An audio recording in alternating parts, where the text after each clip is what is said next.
Hi, everyone. We're just waiting for everyone to join, so we will get started in a minute.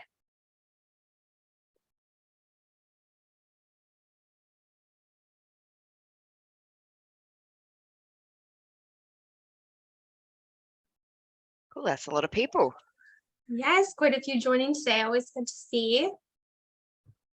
As we continue to see the numbers drive up, we'll just get started. So welcome to today's Charity Village webinar. My name is Mercedes Morup, and I am the Marketing and Communications Specialist with Charity Village. As we are gathering here on a virtual platform today, it is important to acknowledge that each of us is joining this webinar from the ancestral or unceded territories of the Inuit, Métis, and First Nations people. As a settler in this land, I'd like to acknowledge that I'm speaking to you today from the traditional, ancestral, and unceded territory of the Anishinaabeg, which includes the Ojibwe of Fort William First Nation, signatory to the Robinson Superior Treaty of 1850. Before we start today's webinar, I'd like to do a few introductions and quickly run through some housekeeping items. For those of you who may be joining a Charity Village webinar for the first time, Charity Village is Canada's largest online job board for the nonprofit sector. In addition to our online job board, organizations can also post volunteer positions. So if you are looking for work or to recruit talent in the sector, Charity Village is the place to start. We also have a ton of excellent resources for nonprofit professionals, including online courses, articles, fundraising tools, and free webinars like the one we are presenting today. Before I introduce our speaker for today, I'll quickly run through some housekeeping items. You may have noticed when you joined the webinar today that you were automatically put on mute. Since we have hundreds of participants in today's webinar, it is important for us to minimize the amount of background noise so everyone can clearly hear the presentation. But you can still ask questions and make comments using the question box at the bottom of the Zoom control panel. Look for that at the bottom of your screen. We will be taking questions at the end of the webinar, so please submit your questions as you think of them, and we'll do our best to get to as many as possible. You may also email your questions to webinars@charityvillage.com. If you happen to encounter any technical issues with the webinar, whether with viewing the presentation or with the audio, please let us know in the question box or by sending us an email. We'll do our best to get to any technical difficulties resolved as quickly as possible. But in a worst case scenario, please remember that we are recording today's webinar, and we will send you the full webinar recording by email, most likely by this afternoon or tomorrow morning. So if you get called away or disconnected, you will still be able to view the full presentation. And with that, I'd like to welcome our presenters today, Bryna Dillman, the Senior Director of Growth and Marketing at Keela, and Elsie Coffey, the Director of Customer Care at Keela. Welcome. Thank you so much for having us. I'm looking at this list and I see some of my people who I've worked with. I'm so excited to be here and presenting with all of you. My name is Bryna Dillman and I am from the nonprofit sector. Most of my career has been spent in the nonprofit sector. So I know all of the challenges and the opportunities that a lot of you are facing or have faced. And so I am so excited to be here and learn from you as well. So I encourage you, throw your comments in the chat, say hi to me if you know me. I know some of you. Shout out to Elsie also. We want to hear from you. We want this to be as interactive as possible. And I know there's a lot of you on this call today. So if for some reason we cannot get to your question, please add your email address so we will make sure that we send you a direct response. And so all questions from today, if they don't get answered now, will get answered later. Can't wait to hear from all of you. Okay, so again, my name is Bryna Dillman and I'm joined by this lovely lady, Elsie Coffey, who's the Director of Customer Care. Her and I are going to be sharing this presentation. Chelsea also has a lot of experience working with nonprofits on a day-to-day basis. Her knowledge and understanding of the nonprofit sector is incredible. So is her humor. So I'm excited for all of you to get to know us and to learn from us. So please feel free to write as much as you can. We really, really want to be interactive, and we'll try as much as possible to answer any questions in the Q&A chat as we go through this. Otherwise, at the end of this presentation.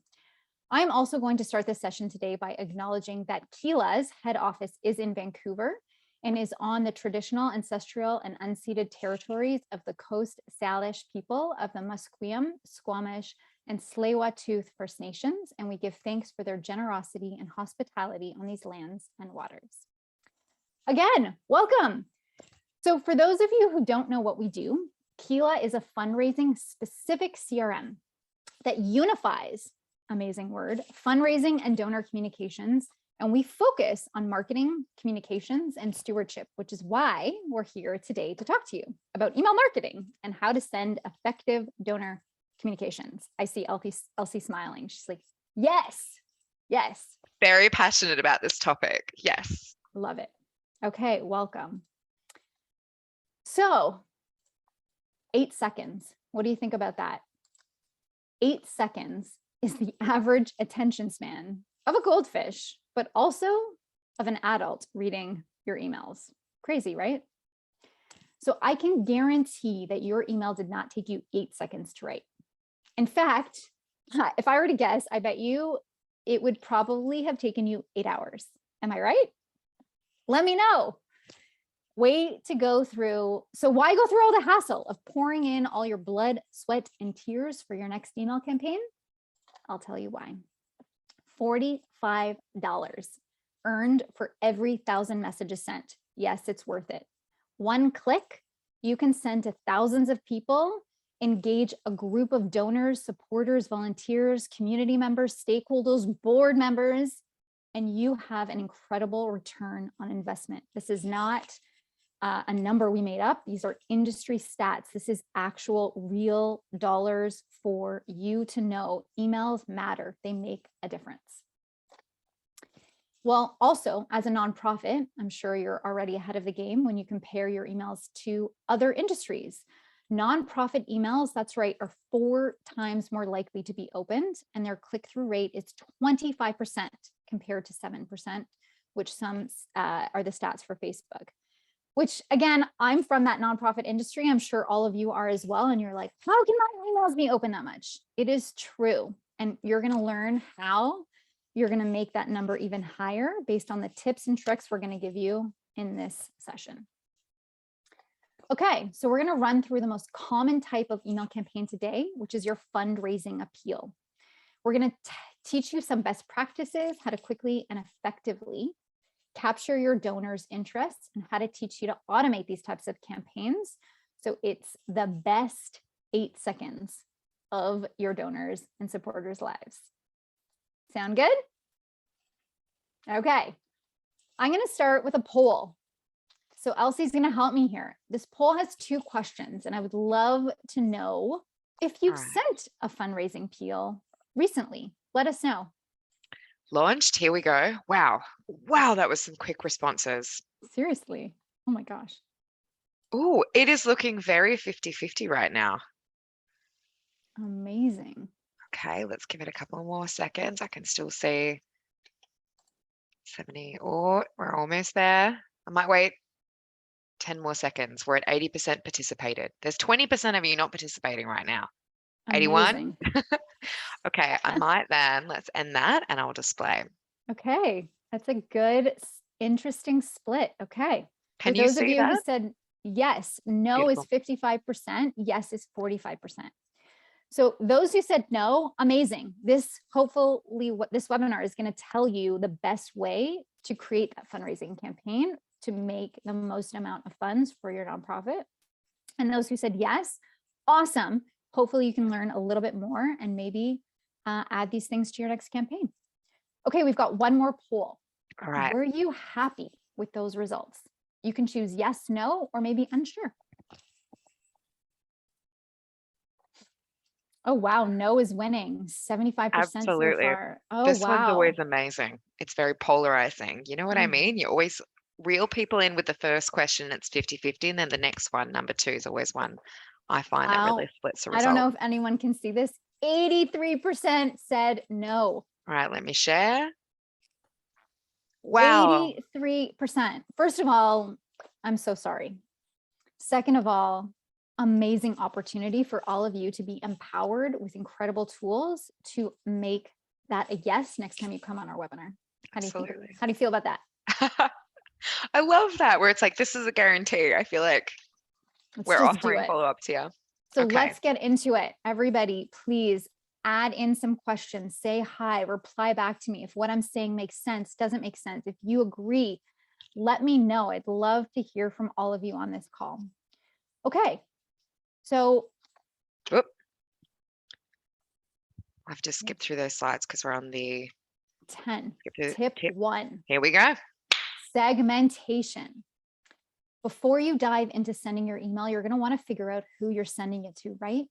Tip number 1 really is important because it's tempting as a nonprofit to message everybody in your database in hopes for more donations. I've been there, I've done it, but you're better off statistically sending your appeal to a smaller group of people in your donor database. The benefit of segmentation is it allows you to group your contacts into shared behavior.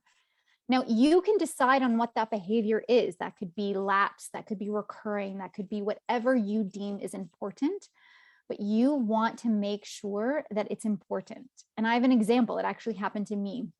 I donate to the Humane Society International on a monthly basis. And they just sent an email asking me if I can increase my donation by $5. Because, not just because they want more $5 more, but because it could save 30 more puppies from dog meat farms. Ouch. What do you think I did? What do you think I did? You absolutely, I feel like that. Yeah, you got it. I had to. It worked. I upped my $5. They knew me. They knew how to speak to me. Now, if they had sent that same communication to a lapsed donor, to somebody who hadn't engaged in a long time, that $5 extra might not have resonated with them, but they chose me and they communicated to me as a monthly donor, and that works. So hyper personalizing those messages and those donors really is important for your cause. And here's some 100%. stats on why. Wow.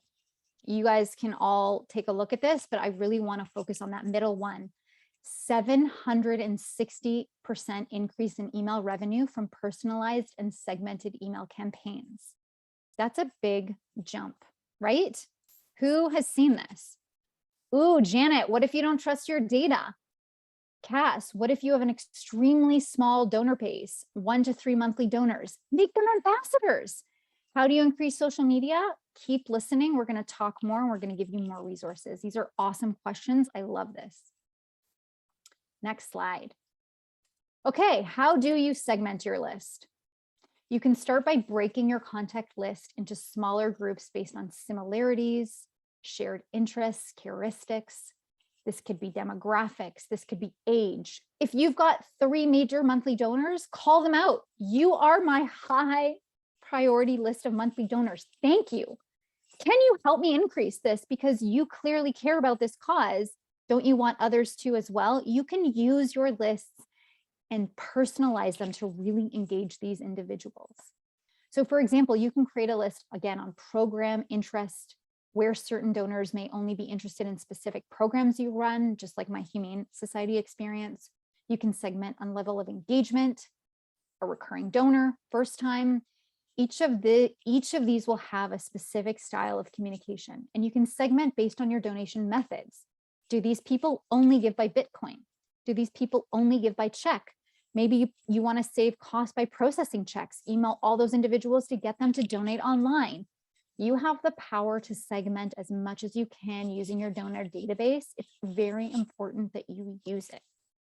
But remember, your database is unique, so there could be other types of groupings that I might not even know. You have to look at that and see what is in your donor base. And I want to show you what Keela customers actually use as an opportunity on how they personalize based on their database. And this includes lifetime donation value.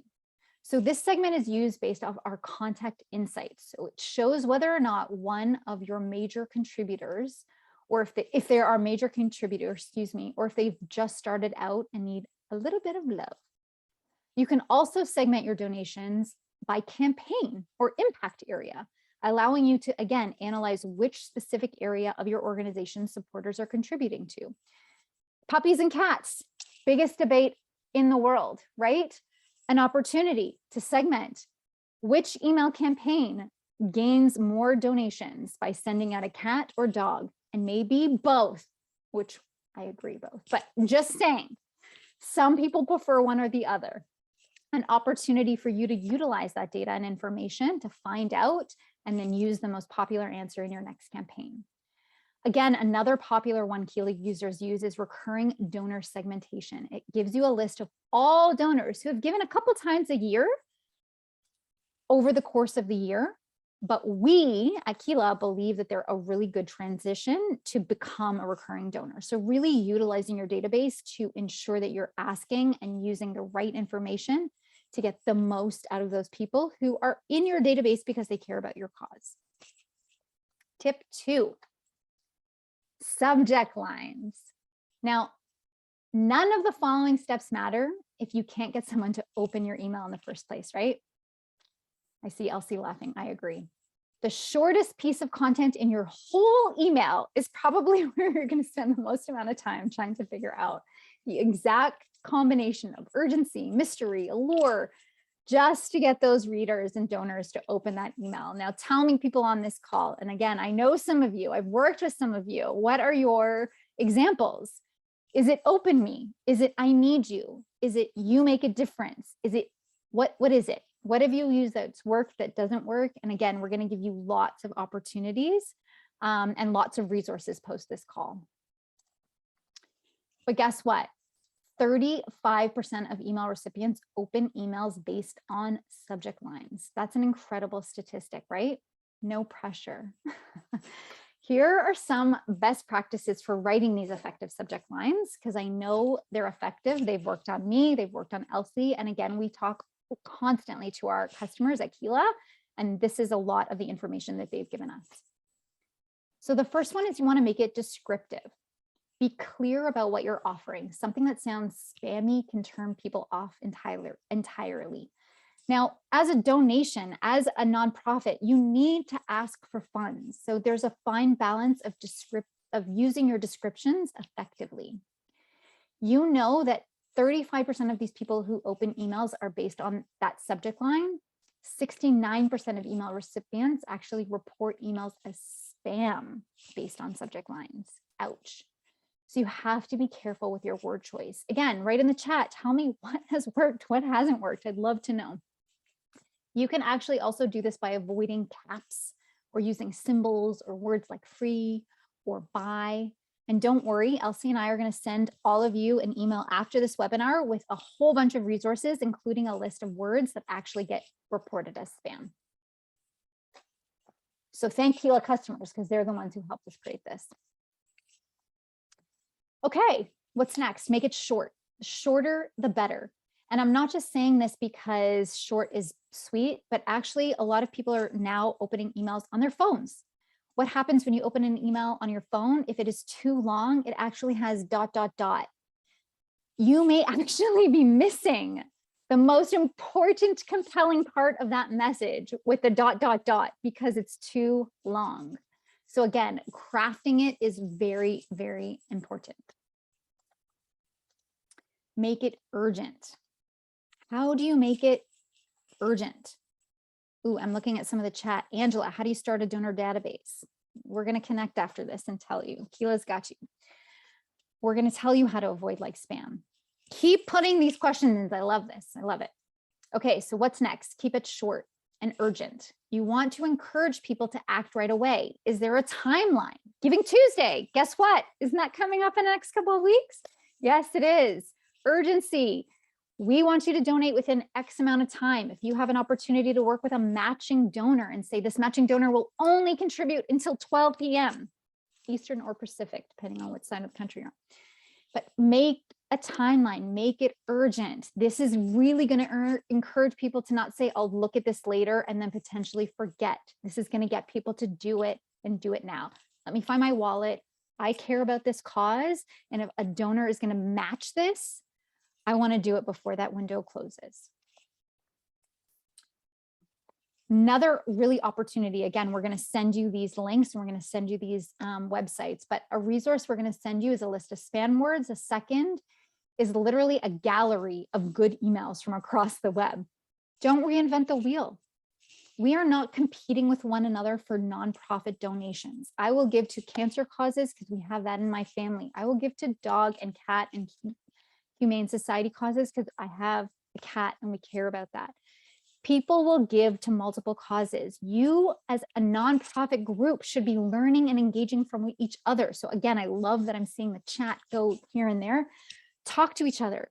Explain what worked, what didn't work, why. We can all learn from one another because again, it's important to look at resources out there and see what works and what doesn't. And look at yourself. Why did you open those last 3 emails? Why, Elsie, what's the most exciting email that you got from me saying, when is this webinar today? For me, I think what like all of these tips, absolutely. I'm nodding along, being like, everything here is working on me, and the ability to recognize that in yourself, that you're susceptible to email marketing is one of the first steps to being a good email marketer. But for me, it's the ones where it feels as though I am in a partnership. So what with the subject lines that really affect me are the ones where it's like we and you and us together, those things where it calls me out. I open it because I want to feel the way that that subject line is promising to make me feel. So that's my tip and something that works for me. Everyone's different. But again, like Bryna said, you can test out different subject lines by segmenting your audience, have 3 different segment lines, see who responds to which, put them in groups, and then send them a different subject line next time. It's really amazing. But yeah, that's my pro tip there. Definitely susceptible to those. Love it. Okay, tip 3, storytelling. I absolutely think it's important. You all work for a nonprofit. You have a story to tell. I'm looking at Dina. What if you have no donors? Great. What is your nonprofit about? What is your cause? How do you want to get donors then? Ask them and tell them your story. We're new. We're creating this nonprofit because we need you to do X. Use your story, use the people. Do you know the Canadian Breast Cancer Foundation, which is a massive nonprofit organization, started out with one volunteer, grassroots, who had breast cancer and was embarrassed about it and wanted to talk about it and wanted to gain people's support. How do you start a nonprofit? How do you gain donors? Use your story. I'm affected by this. This is important to me. This is important to this individual. The puppies, this is important to this puppy. Use your stories to gain that connection. And a pro tip, when you're writing your email, think about, again, what drives your organization? What makes your impact valuable? Why should people care about the work you do? This has a lot to do with your mission statement. Use what your nonprofit has done and created to be able to feed that back into your space, into your emails. Keep these questions in mind and recycle that language into your communication so you can spark the interest of your new and recurring donors. Okay, so you want ideas. I'm going to give you some ideas on how to incorporate the storytelling into your emails. Tell the stories of the people or animals you're helping, as I mentioned. Remember to use their names. You know, why not? Why can't you use your name? That's an opportunity to follow their story. Second, share first-hand accounts of your staff. Has anyone thought about this? There's somebody on this call, I'm not going to call them out by name, but I know you, I see you, I'm so glad you're here, has a family member with a disease of the organization they're working with. Staff have the most intimate knowledge of the nonprofit, whether they're working there because they care about a cause or a cause that they have at home. Lean on your staff's experience and expertise to give people an interesting behind the scenes perspective. This will go a long way in building transparency and donor relationships. And third is a bit more fun. List exciting or interesting facts about your organization. How many years have you been around? 0? Amazing. Use those words to engage people to be the first. Your organization has been around for 60 years. Incredible. Be part of a legacy. Utilize these opportunities to engage with your audience. That context goes a long way. And I'm going to show you an example from the British Red Cross. They did an incredible job of telling the story of Mobina and her family. This is how you tug on people's heartstrings. They detail exactly what she went through. They include a high quality image of her and they make the story relatable to the average reader. They show exactly how you can help Mobina and others like her. And that's a typical and effective fundraising appeal using that story and narrative that we've been talking about. Okay, tip 4. Focus on your fundraising offer. Don't shy away from your fundraising offer. Donors give when they know the value of the gift. And you want to communicate this as upfront as possible. What is the impact or value proposition? Some examples of that are, what will a donation accomplish? If you're fundraising for an environmental organization, this could be a $20 donation helps plant 50 trees in the Amazon forest. And while this is a very oversimplified statement, it only covers a portion of the work that you do, it's emotional, it's powerful, and it's easy to communicate in emails. You want your fundraising offer to be simple, digestible, but also impactful. Other fundraising offers examples are charity water rights. Your $80 monthly donation can give 24 people clean water every year. 100% of funds go to water projects. Simple, digestible, impactful.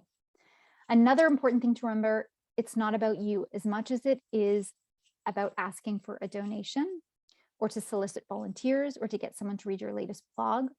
It's important to use words to empower your community of donors and make them feel involved. Well, why should I give to you? Are they making a difference? Is this going to a pool of I don't know, or is it gonna plant 50 trees in the Amazon forest? Tip 5. What do you want them to do next? Have a call to action. You'd be surprised how many emails I get and our Keela customers get, or got before they were Keela customers, that had no calls to action or conflicting calls to action. That's sometimes even more difficult. Think about it. You went through all that trouble of figuring out your audience, your mailing subject line, creating the most compelling fundraising offer. And now your donor's confused on what they should be doing next. Your call to action should be sending your donors to your donation page, especially with Giving Tuesday coming up. Hopefully all of you are here to learn a little bit more for that next campaign. Don't create friction points by making people click through multiple pages. Again, Keela's donation pages are succinct, simple, and easy. But with that every extra step, you're giving your donors a chance to walk away, answer a call, reply to an email, forget about it. So again, I have some best practices on creating your next call to action for you. You want to make a clear ask. Don't tiptoe around the fact that you're asking for a donation, as we mentioned before. Make it simple for your readers. Again, you want to make it visible. No one wants to be an aggressive salesperson, but in this case, I want your call to action to be impossible to miss. What's that big button that we're pointing at? That's really where you want to draw people's focus. Keela allows you, again, to easily drop that call to action button into any email, so you heighten that chance of a donation, and you can change the colors to your own nonprofit color to make it stand out. So again, that's exactly where your eye goes. And the third is get creative. See which messages better captivates your audience. Test. How many of you on the call test? Try it. Here's an awesome example of how you can get creative with call to actions. Instead of using a simple donate now, have exactly what the Wildlife Federation uses. They have, I want to protect tigers and other wildlife. They have, I will help end extinction crisis. And finally, donate now and make a difference for wildlife. Now, these are 3 different options that one donor will see. And I bet you they take that data and they use the most popular, the most used, the most clicks, and that's what they use in their email campaigns moving forward. So test, use that as an opportunity to get to know what your donors want to hear. And it's not going to be forever. Continuously test. Tip number 6, get personal. After 24 months of Zoom, And speaking with someone, we know speaking with someone face to face is obviously so much more intimate, but and that personal relationship is really valuable face to face, but there's a few handy techniques you can apply to make your virtual relationship feel personal. Elsie and I work together. We're dressed identical. We've never met in person. How did it happen? And I feel very connected and close to her because we've made it a way that our organization has connected online. So an opportunity to really get personal is if you're going to want to send an email from a person, potentially, rather than just your generic email address. So if I was sending a fundraising appeal, I'd send it from Bryna versus a marketing. It lets people know that there's somebody they can reply to. And in Keela, we have something called smart codes or merge tags. And these are placeholders that get placed by the relevant value. So not only can you use first name, last name, you can say, hey, Bryna, I see that you're in Toronto and that you care about dogs and that you came to my last third event. Why don't you consider coming to this new? There's so many different opportunities to use smart codes and tags to really personalize, but using a database that allows you to do it so that you don't waste your staff resources and time. There is that, very nervous thing about, are we being creepy? Yes and no. And again, let me know in the chat, but honestly, when people actually talk to me, Bryna, knowing that I like X versus Y, I feel more engaged, I feel more connected, and I feel more personally responsible for the fate of that nonprofit and that organization. And the stats are there, right? Look at that. It increases it by 41%. It's amazing. Exactly. Word of caution with all good things. Smart codes are awesome if your data is clean. And I saw a bunch of people in the chat talking about clean. Do you trust your data? I understand this. Again, I worked in the nonprofit sector. I worked at cancer organizations, cystic fibrosis. I worked at breast cancer, multiple sclerosis, heart and stroke. I've been there. I've seen all the databases. It is important to clean it. So what do you need to do? You need to have a CRM that allows you to do it easily and quickly. So again, in Keela, we have an opportunity to send an email to your constituents, update your information using a custom form. So supporters can actually change their information as needed. How many of you have had a donor say, hey, I moved? Very rare. Guess what? Have the opportunity to clean your data. And again, if you want more tips and tricks on cleaning data, message me, find me on LinkedIn, send me an email, pop your email in the Q&A, and I will answer you personally with all of these additional tips and tricks. Okay, tip number 7. I want to make sure I'm watching the time. Keep it simple. It might surprise you that most impactful fundraising emails are not necessarily the most beautiful ones. Let me explain. Okay. Sometimes if you've got visuals and images and graphics, people might think that you're not putting all the time and effort to write the email. How many of you sit there and write a message to your friend, your family? You take a minute and you think about it and you put in the time. The removal of graphic elements on a fundraising email led to 145.5% increase in email donations. You know why? Because there's an opportunity for someone on the other end to be like, wow, this isn't bells and whistles. This is an actual, I need you to donate to my cause because, and here's why. And I'm telling you because we need this in a time of recession, in a time of post-COVID, our nonprofit needs you. Please help us. Again, test. It's really important to test. Maybe some of your audiences, depending on what your nonprofit is, maybe they like visuals, maybe they like videos. Do a test, split your database in half and send to each and find out what does better. Tip 8, track your results. 1 through 7 tips are really important, but the real indicator of success is in your metrics. You can tell a good email campaign from a bad email by comparing it against your previous ones, but also against industry benchmarks. So for example, on average, fundraising emails results in a 17% open rate and a 0.56% click-through rate. Your fundraising email open rates, if they fall below these percentages, you'll want to reconsider your current strategy. If they exceed these benchmarks, you're doing a great job. Keep going, keep looking, keep looking. In Keela, you actually have the choice of benchmarking not only on yourself, which is incredible because you can see how you did year to year, especially if you're doing A/B testing in terms of content and visuals, but you can also benchmark against the industry, against only health charities, against only animal charities. It's an opportunity for you to see, what are they doing? How can we do it too? And right now we've chosen how we want to benchmark ourselves. Sorry, and right now we've chosen how we want to benchmark ourselves, but we'll go over 4 key email marketing metrics to track your fundraising campaign success.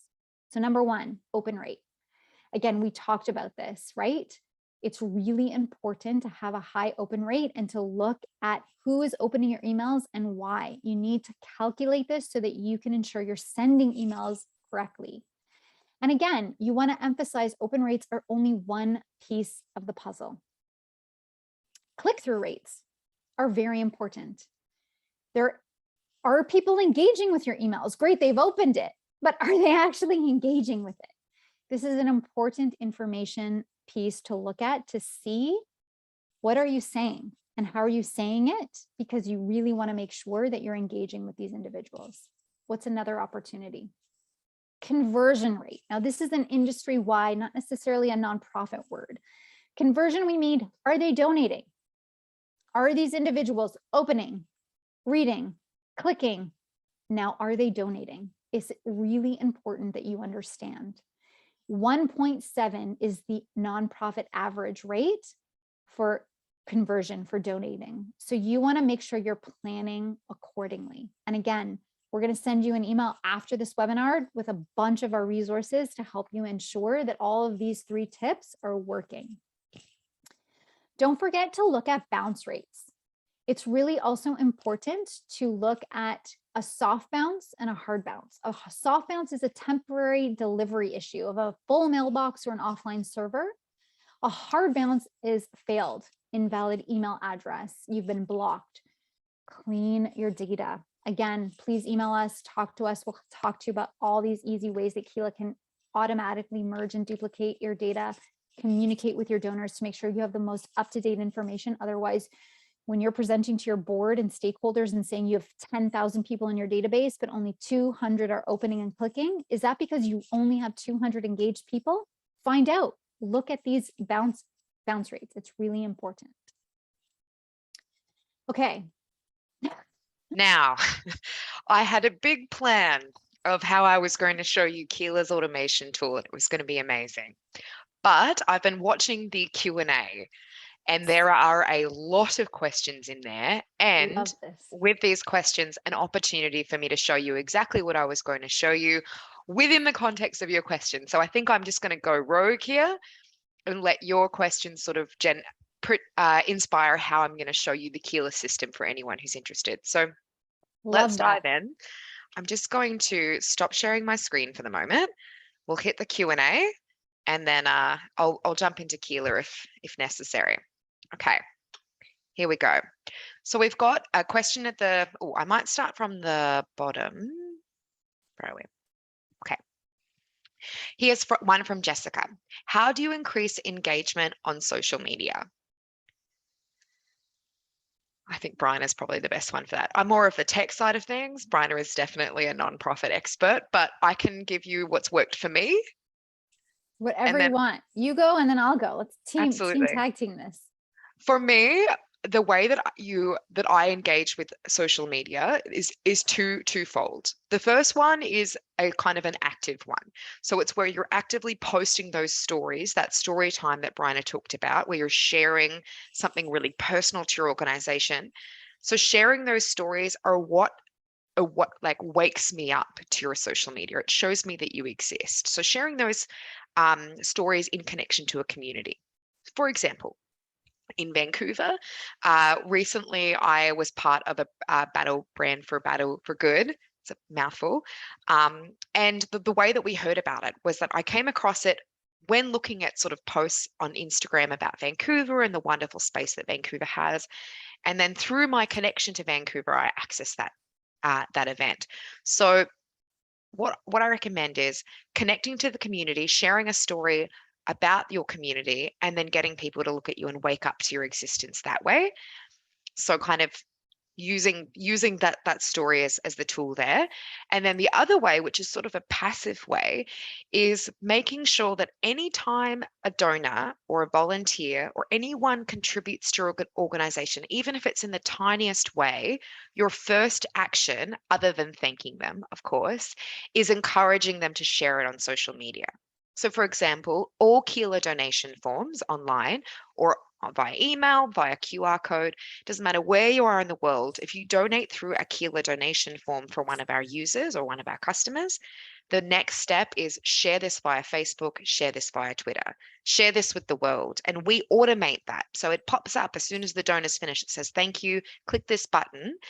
And the post is already written by our customers, and the picture that gets shared is already established via the form settings. So every call to action after a donation should be sending folks to social media.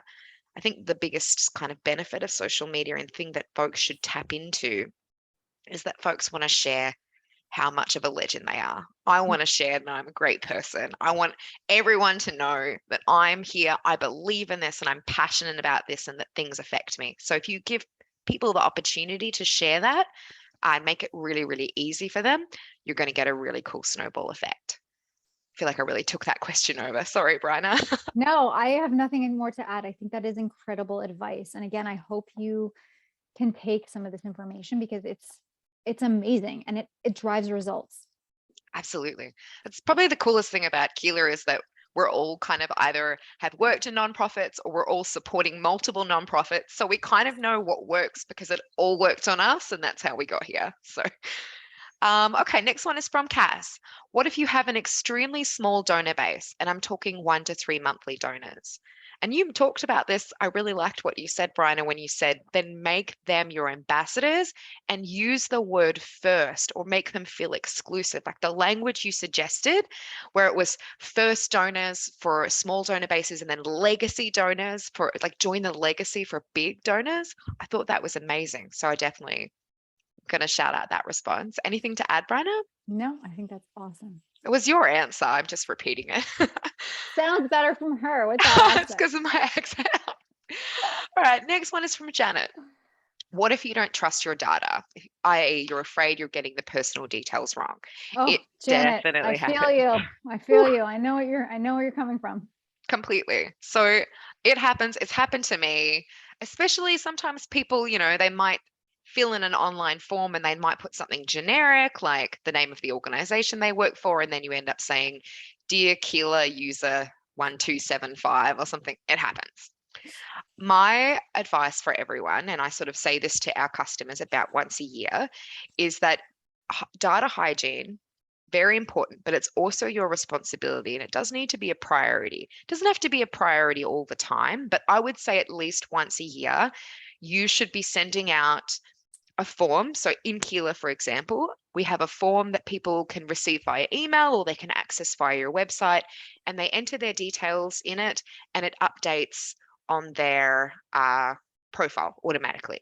So I say every year it comes January, it's time for housekeeping because we're about to do all of our receipts. So we want to make sure all that information is up to date.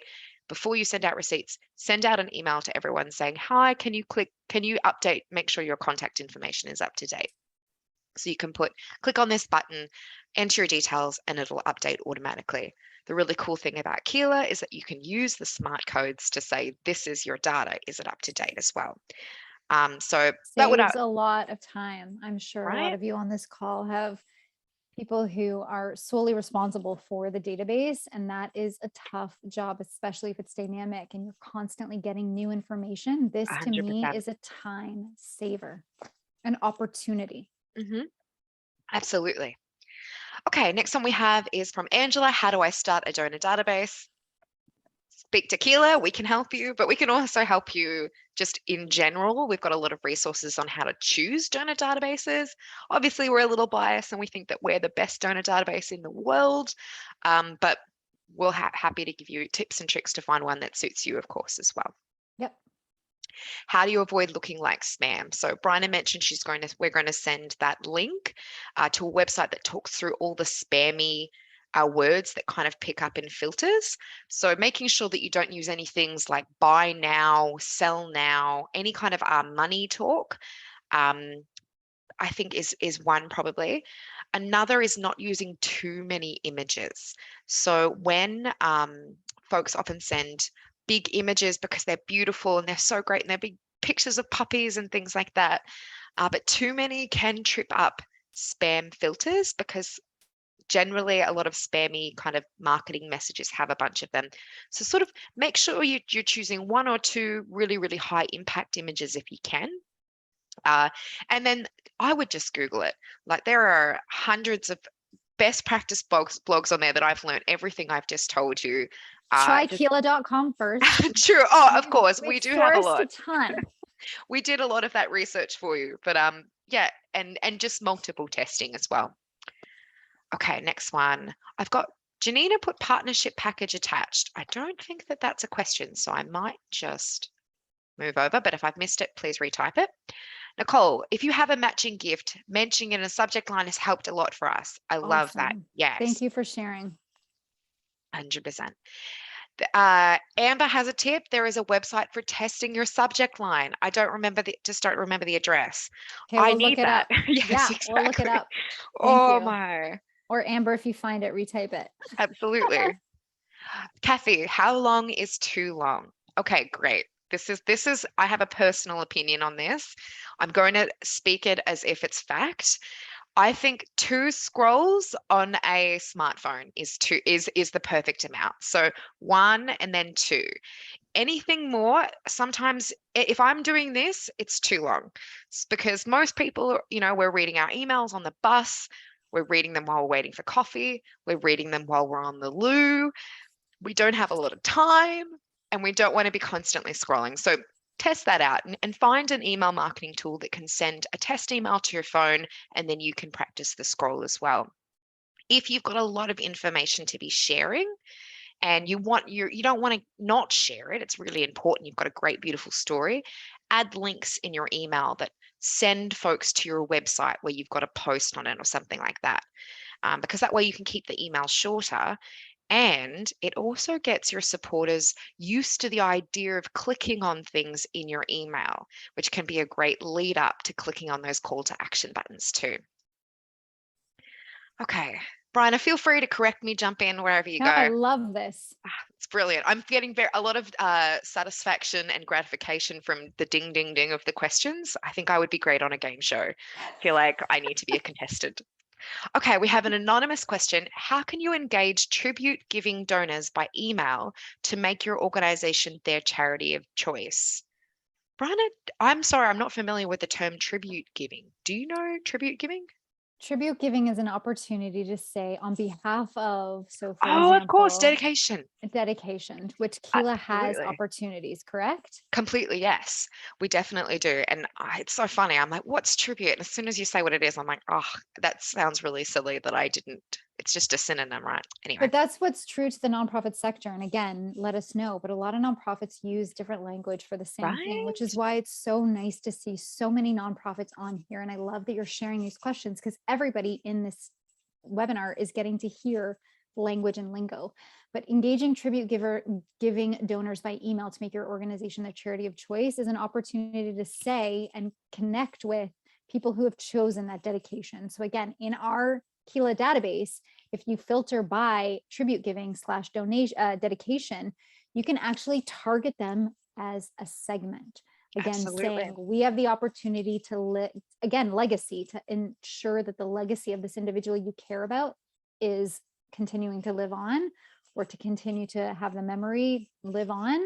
This is an opportunity to use that as that engagement piece. Absolutely. And, Bryna mentioned as one of the tips how important it is to share the stories and share the stories of your community. What a wonderful opportunity. And that's why it's so important to track your data. If you don't have the ability to filter by the tribute or by the dedication, relieves in the wind. So make sure that the data is there first, set yourself up for success. And sometimes it can take a year. Sometimes you need to spend this year making the data perfect so that next year you can do the campaign or something like that. Have patience, grasshopper. All right, we have another one. Can you give me an example of how you'd approach wording for a make it urgent message? Now, you did give some examples, Bryna. I don't know if this was before the examples, but do you have Make any it other urgent. Urgent. I need your help. The word now, urgent. Today. Simple and impactful. You don't need to beat around the bush. Use what you want to say and say it. Instead of saying, hey, Elsie, I really need you to attend this webinar with me. Or excuse me, that's what you want to say versus, hey, Elsie, what are you doing tomorrow at this time? I'm wondering if you have some free. No, Elsie, I need to do this webinar with somebody who knows Keela, who knows nonprofits, who can intelligently and support. Do you have time? Be direct. Say what you need, and don't be afraid to say, this is urgent. If we don't do this, X will happen. If we don't make X amount of dollars, we won't be able to fund this project. If we don't fund this project, these individuals are compromised. This won't happen. Absolutely. Don't be afraid. And whenever I'm sort of worried, whenever I think, what if I'm just sending another email into the void? Or there's this thing someone once told me, and I thought it's really stuck with me, about how authenticity has no price. It is absolutely priceless. So keep in mind that no matter what you say, it's coming from a place of authenticity, and that is going to be what really, really reaches people. So, and authenticity is often urgent. So keep that in mind, give yourself permission because it's coming from that place. Just a little tip that helped me start writing more urgent subject lines. All right, Annette. How do you avoid large fees for fundraisers on some sites? Call us. Yeah, Keela? I'm like, for fund. Oh, where? Yes, okay. Where are the sites in this case? Keela has a Keela plan, which is free for your first 250 contacts. So a really good option if you're starting out a donor base, or if you're only wanting to test something out and see if it works for you. We have a payment processing fee. So you only pay if your donation form from Keela is successful. So we kind of grow with you in that case. So ask us about that. Happy to talk about it. Okay, Rebecca, is it worth using preview text to supplement the subject line, or best to focus on the subject line? There are two very, very polarized stances on this. I think honestly, it's one of those things that you do need to test, because some people love preview lines and some people ignore them. I'm of the opinion that the shorter that subject line is, the more refreshing I find it, because they're normally so long that the shorter and snappier it is, and the absence of preview text, I find that really good and that really appeals to me. But there are people who really need that preview text and won't open an email without it. So unfortunately, Rebecca, I would say test, and see what your audience likes. But if you're going to start with one, start without the preview text, because that's the camp that I'm in. All right, next one's from Dina. What if you have no donors? You are starting out at a very unique position in your life where you have an opportunity to test out every best practice we've talked about. And I think my biggest advice in your situation, Dina, is obviously take everything that Brian has said and bring it out into the world. But think of it as the ultimate experiment. I think a lot of the time when we're starting to get something off the ground, especially a nonprofit, it takes a lot of our heart, it takes a lot of our time and our energy. Something that we forget to do is to track the steps that we're taking and gather data as we're trying to get off the ground. Make sure that you are documenting every step that you take so that you can analyze what's working. If things start to work all of a sudden, you need to know the exact timeline and the steps of what you've taken. So my advice is use this opportunity, learn, and start engaging with your community. That's the best way to get donors, is the folks that are in and around you. And get a CRM and Oh yeah, contact us. absolutely. Get a website as well, or a Facebook page. It can be really good too. All right, we have one from Peter. Is an email including a JPEG image in the message more likely to go to spam automatically than if the image is only included as an attachment? Honestly, I'm not sure. I know for sure that multiple images in the body of an email can trip spam filters. I don't think that one would necessarily, but I honestly I don't know about attachments. Test. Yeah, or that might be one for Google. Sorry, that's one I don't know. I've never thought about attachments before because I'm always forgetting to add them. So I try to avoid them whenever I can because my brain is a sieve. Okay, next question. Is there any resources on really good emails available in French? We can definitely look at that. The one that we've got, the really good emails link that we're going to be sending, I think is in English, but I'm sure that they exist somewhere. We can definitely Google that and have a look. We are struggling with this value proposition as we simply can't come up with the actual amounts that will support certain aspects of our work. Completely. A lot of the time, sorry, for context, this is the question where we say, connect your email marketing with impact. For example, $20 equals this many puppies given forever homes. Be great if it was just $20, but I guarantee it's more. But the concept of that. So I think you're allowed to use a little bit of creative license because it is literally impossible to put a price on the work that you're doing and the impact that you're having with your community. Ask your community, what is the reason you're donating? Why do you give to us? Have a relationship with your donors, connect with them on a level to not only encourage additional donations, but find out the reasons why they are donating to you. Maybe you don't need to create the value prop. Maybe your donors will help you create that value That's prop. genius. Absolutely fair. How can you monetize a service that our nonprofit offers on a constant basis? A certain amount of money doesn't go towards something specific. Completely fair. We have multiple sort of ways of doing that in Keela. One is for the stuff that runs on a basis. And I find it, because sometimes you can have workshops and a workshop costs $100. And sometimes you have the constant work that people are doing to facilitate those workshops, which is just priceless. You can't put a number on it.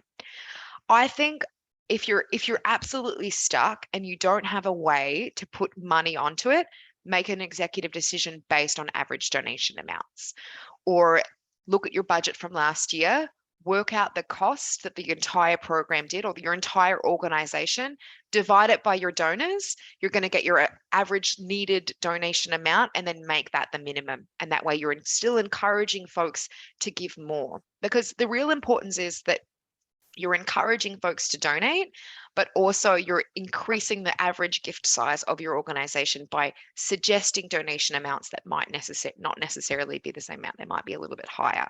So yeah, if in doubt, that's what I do. I just look at the numbers, I divide it by all our donors, and I say, wouldn't it have been great if everybody gave this amount that time as a guide there. Now we are coming up on time, everybody, and there are a bunch more questions still in here. So I believe we're going to get a list of these questions and we will find a way to answer you, or you can reach out to us at Keela and we'd be happy to help as well.